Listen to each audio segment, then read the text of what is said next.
দৰঙৰ চেনিমাৰী আঞ্চলিক উচ্চতৰ মাধ্যমিক বিদ্যালয় পৰীক্ষা কেন্দ্ৰত এগৰাকী শাৰীৰিকভাৱে সক্ষম পৰীক্ষাৰ্থী। শাৰীৰিক সক্ষমতা শিক্ষাৰ হেঙাৰ হ'ব পৰা নাই এগৰাকী শিক্ষাৰ্থী। হাছাৰ বাধা নেওচিও হাইস্কুল শিক্ষান্ত পৰীক্ষাত অৱতীৰ্ণ হৈছে বিশেষভাৱে সক্ষম ছাত্ৰীগৰাকী। মাটি মোহাৰি মোহাৰি পৰীক্ষা কেন্দ্ৰৰ ভিতৰত প্ৰৱেশ কৰিছে ছাত্ৰীগৰাকীয়ে। মনত বহুত আশা লৈ জীৱন যুঁজত হাৰ নামানি সংগ্ৰাম কৰি আছে এইগৰাকী বিশেষভাৱে সক্ষম ছাত্ৰী। হয়, আজি ৰাজ্যজুৰি হাইস্কুল শিক্ষান্ত পৰীক্ষাৰ ইংৰাজী বিষয়ৰ পৰীক্ষা অনুষ্ঠিত হৈ গ'ল। হাইস্কুল শিক্ষান্ত পৰীক্ষাত দৰঙৰ চেনিবাৰী আঞ্চলিক উচ্চতৰ মাধ্যমিক বিদ্যালয়ত দেখা গ'ল এগৰাকী ব্যতিক্ৰমিক পৰীক্ষাৰ্থী। এই পৰীক্ষা কেন্দ্ৰটোত পৰীক্ষাত অৱতীৰ্ণ হোৱা 282 গৰাকী পৰীক্ষাৰ্থীৰ ভিতৰত এগৰাকী শাৰীৰিকভাৱে সক্ষম ছাত্ৰী। আন পৰীক্ষাৰ্থীৰ দৰে জীৱন নহয় এইগৰাকী পৰীক্ষাৰ্থীৰ। শাৰীৰিকভাৱে সক্ষম পৰীক্ষাৰ্থীগৰাকীয়ে মনত বহুত আশা লৈ মাটি মোহাৰি মোহাৰি সুস্থি পৰীক্ষা কেন্দ্ৰলৈ আহিছে। বৰ্তমান সকলোৰে বাবে প্ৰেৰণা হৈ পৰিছে এইগৰাকী পৰীক্ষাৰ্থী। শাৰীৰিক সক্ষমতা যে শিক্ষাৰ লাভৰ হেঙাৰ হ'ব নোৱাৰে তাৰে এক জ্বলন্ত উদাহৰণ এইগৰাকী পৰীক্ষাৰ্থী। নাম ফৰিদা বেগম। পৰীক্ষা কেনে হৈছে? ভাল হৈছে।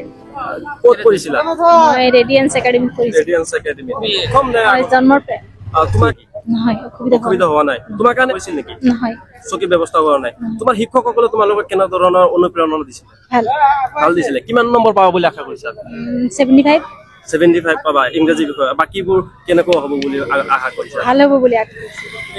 গাড়ী আছে মোৰ। বা বেটাৰী চিষ্টেম গাড়ী আছে। বেটাৰী চিষ্টেম গাড়ী আছে। এইখন গাড়ীৰে অহা যোৱা কৰা ন? কি তোমাৰ কি হ'ব বিচাৰা?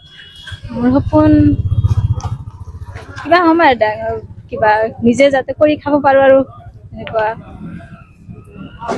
আজি যিহেতু নাই একো ব্যৱস্থা কৰা নাই, পঢ়াৰ ব্যৱস্থা অথবা গাড়ী অহা যোৱাৰ ব্যৱস্থা কৰিছিল নাই? এনে ইমান সুবিধা নাই আৰু এনেকুৱা মানে মা নাই, দেউতা এনেকুৱা হেৰি ইমান বুজি নাপায়। মাজত মানে নপঢ়া বুলি কৈছিলে, কিন্তু মই গম পোৱা হিচাপে যে নহয় এইটো মানে পঢ়াব লাগিব। কেতিয়াবা মানে একো কাম নাই, পঢ়ালে আকৌ যেনিবা অলপ হাই ছেকেণ্ডেৰী বা মেট্ৰিক ক্লিয়াৰ কৰিলে কিবা এটা কৰিব পাৰোঁ।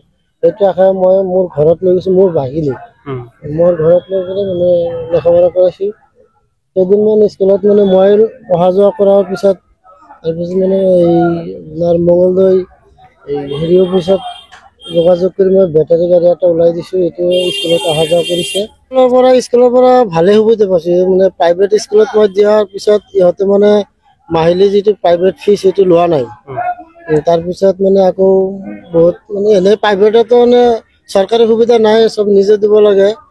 ইহঁতৰ পইচা যিখিনি লোৱা নাই, মাত্ৰ চৰকাৰী ফিজ যিখিনি লাগে এইখিনি ইহঁতে লৈছিলে। ইহঁতে মানে কৈছে এইটোতো মই মাফ কৰিব নোৱাৰোঁ, এইখিনি লৈছিলে। আৰু ৰিজাল্টটো মই ভাবিছোঁ আশাটো মানে ভালেই আশা কৰিছোঁ। এতিয়া কি কৰে লাষ্টত গম পোৱা যাব। শাৰীৰিক অক্ষমতা ছাত্ৰীৰ কাৰণে যে স্পেচিয়েল এটা সুবিধা কৰিব লগা হয় এইটো মানে মই আগত জনা নাছিলোঁ। এইটো জনা থাকিলে মই ছাৰহঁতৰ লগত যোগাযোগ কৰিলোঁ হয়। এতিয়াতো আৰু সময় নাই, এতিয়া আজি একদিন পাৰ হৈ হ'ল। আগত জনা হ'লে মই যোগাযোগ কৰিলে সুবিধাটো ল'ব পাৰিলোঁ হয়। সেইটো মানে মই এই ছাৰসকলেও আগতে কোৱা নাই যে সুবিধা কৰিব পৰা যায়।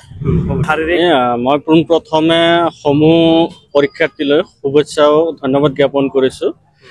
এই স্বাগতে চেনিবাৰী আঞ্চলিক উচ্চতৰ মাধ্যমিক বিদ্যালয়ত যি হাইস্কুল শাখান্ত পৰীক্ষা কেন্দ্ৰত এগৰাকী ছাত্ৰী শাৰীৰিকভাৱে অক্ষম, এইগৰাকী ছাত্ৰী হয়তো আমি আগতেও গম পোৱা নাছিলোঁ।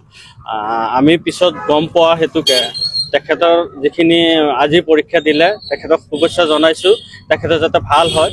আৰু এটা কথা, পৰীক্ষা কেন্দ্ৰ যিগৰাকী পৰীক্ষা কণ্ট্ৰল ইনচাৰ্জ আছে তেখেতক আমি অনুৰোধ জনাইছোঁ, তেখেতৰ যিহেতু চৰকাৰীভাৱে শাৰীৰিকভাৱে অক্ষম থকা ব্যক্তি যিকোনো কেণ্ডিডেটক পৰীক্ষাৰ্থীক সুকীয়াভাৱে বহাৰ ব্যৱস্থা কৰি তাইৰ পৰীক্ষা ব্যৱস্থা কৰিব লাগে।